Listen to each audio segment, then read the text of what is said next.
Awal mula manusia itu dalam keadaan fitrah, untuk mengembalikannya lagi kepada kesucian, maka ada sarana taubat dengan dua cara.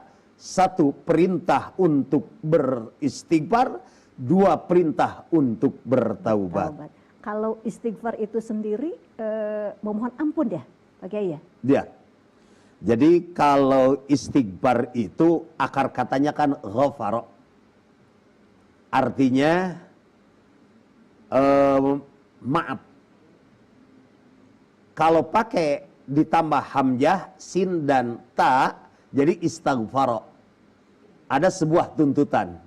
Makanya orang yang meminta ampunan disebut dengan istighfar. Kalimatnya astaghfirullah. Astaghfiru, aku memohon ampun Allah kepada Allah. Begitu kira-kira terjemah. Tala'al badru alaina min Ketika ahli kubur ditanya, ma tatamannauna in raja'tum ila dunya, apa yang kalian harapkan seandainya ada kemungkinan untuk dikembalikan ke dunia? Rek menta naon lamun dibalikin ke dunia?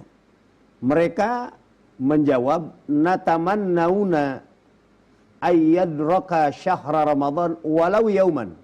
Kami berharap untuk berjumpa dengan bulan Ramadan walaupun hanya satu hari. Bayangkan, itu yang sudah meninggal dunia. Sementara kita yang masih hidup di dunia, banyak yang merelakan Ramadan berakhir tanpa mempunyai nilai sedikit pun. Nauzubillahi min dzalik. Sayang sebetulnya ya. Sayang banget. Betul. Maka mudah-mudahan menjelang fase kedua, walaupun ada perbedaan pendapat, tetapi kita mengambil hikmahnya saja. Menjelang ayyamul maghfirah, hari-hari yang penuh dengan ampunan Allah subhanahu wa ta'ala, memang salah satu yang sangat kita dambakan, bagaimana agar kita mendapatkan maghfirah dari Allah subhanahu wa ta'ala, ampunan dari Allah. Pertanyaannya, kenapa kita pernah mendengar ayat Al-Quran yang menyeru kita untuk bertaubat dan memerintahkan kita untuk beristighfar? Iya. Kalau kita baca surah At-Tahrim ayat 8. A'udzubillahi minasyaitonirrajim. Bismillahirrahmanirrahim. Ya ayyuhalladzina amanu tubu ilallahi taubatan nasuha. Wahai orang-orang beriman, bertaubatlah kepada Allah dengan taubatan nasuha. Kemudian kita juga membaca ayat yang memerintahkan agar kita beristighfar. Wastaghfiru rabbakum thumma tubu ilaih. Beristighfarlah kamu sekalian dan kemudian bertaubatlah dari segala dosa dan kekhilapan.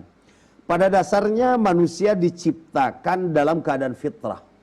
Bahkan kita sering mendengar hadis yang populer, kullu mauludin yuladu 'alal fitrah.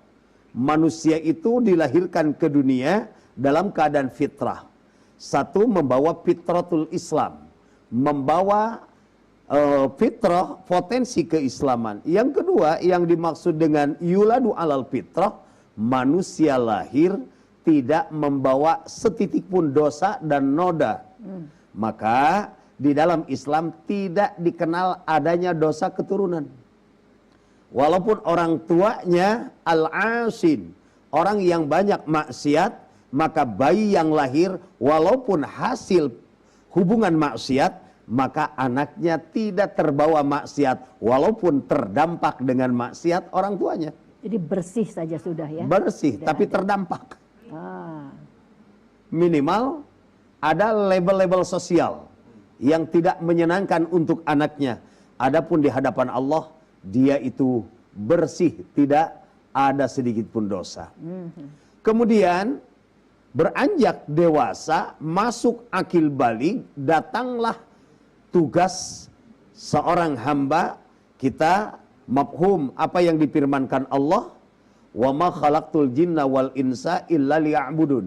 tidaklah aku ciptakan jin dan manusia, melainkan agar manusia beribadah. Beribadah itu intinya adalah ada di dalam ketaatan. Ra'sul ibadah al-ita'ah. Puncaknya ibadah itu ada dalam ketaatan. Sehingga apa yang Allah perintahkan, kita sami'na wa ata'na untuk melaksanakan. Apa yang dilarang oleh Allah, kita sami'na wa ata'na untuk meninggalkan. Maka ketika datang perintah lalu kita tidak melaksanakan padahal mampu, datang larangan lalu kita melaksanakan, itulah yang disebut dengan dosa. Maka kasih sayang Allah itu dikarenakan awal mula manusia itu dalam keadaan fitrah, untuk mengembalikannya lagi kepada kesucian, maka ada sarana taubat dengan dua cara. Satu, perintah untuk beristighfar. Dua, perintah untuk bertaubat. Kalau istighfar itu sendiri memohon ampun ya, Pak Kiai ya? Ya. Jadi kalau istighfar itu akar katanya kan ghafara. Artinya maaf. Kalau pakai ditambah hamzah, sin dan ta, jadi istighfar. Ada sebuah tuntutan. Makanya orang yang meminta ampunan disebut dengan istighfar. Kalimatnya astaghfirullah. Astaghfiru, aku memohon ampun Allah kepada Allah. Begitu kira-kira terjemahnya. Masuk binali takalluf ya, itu kalau qawaidul Arab. Sehingga yang tadinya maknanya ampunan, kalau sudah ditambah hamzah, sin dan ta itu artinya jadi beda. Memohon ampun. Memohon ampun. Itu berarti kita ya? Iya. Manusia ya? Manusia. Abid yang tadi diciptakan dalam keadaan fitrah. Iya. Masuk akil balik kan datang tugas untuk menjalankan perintah, menjauhi larangan. Tapi di situ ada syaitan, ada nafsu, gitu kan? Yang menggoda, di mana janji iblis itu akan selalu menggoda manusia sampai kapanpun. Bahkan iblis itu meminta izin kepada Allah, ya Rabb, fabima aghwaytani, dikarenakan engkau telah mengutuk aku, maka aku akan menghiasi perbuatan-perbuatan buruk dengan casing yang baik untuk Bani Adam, sehingga semua amal kebaikan itu akan digoda oleh yang namanya setan. Agar apa? Agar manusia maksiat. Maksiat itu berarti menentang perintah Allah dan melaksanakan larangan Allah. Allah maha sayang kepada hambanya. Sampai dalam hadis qudsi itu, kullu bani Adam khata'un. Setiap Bani Adam itu pernah melakukan kesalahan. Tetapi Allah subhanahu wa ta'ala memberikan sarana pengampunan. Untuk meraih ampunan Allah subhanahu wa ta'ala, maka Allah perintahkan dalam Al-Quran. Satu, Allah perintahkan istighfar. Yang kedua, Allah perintahkan taubat. Sebenarnya apa hubungannya antara istighfar dengan taubat? Kalau bahasa yang sederhana, istighfar itu sebuah kalimat permohonan maaf. Sementara taubat, langkah-langkah untuk mendapatkan pengampunan daripada dosa. Jadi ada ikhtiar kita yang harus dilakukan kalau mau mendapatkan ampunan Allah. Pakai gini, ketika seseorang beristighfar ya, meminta ampun, katakanlah dengan kalimat-kalimat thayyibah yang astagfirullah atau astagfirullahaladzim. Seberapa besar dosa kita akan berguguran ya ketika kita dengan istighfar ini? Nah begini, istighfar itu ada istighfar mungkin budaya. Kadang-kadang ketika kita kaget saja, ada ungkapan astagfirullahaladzim.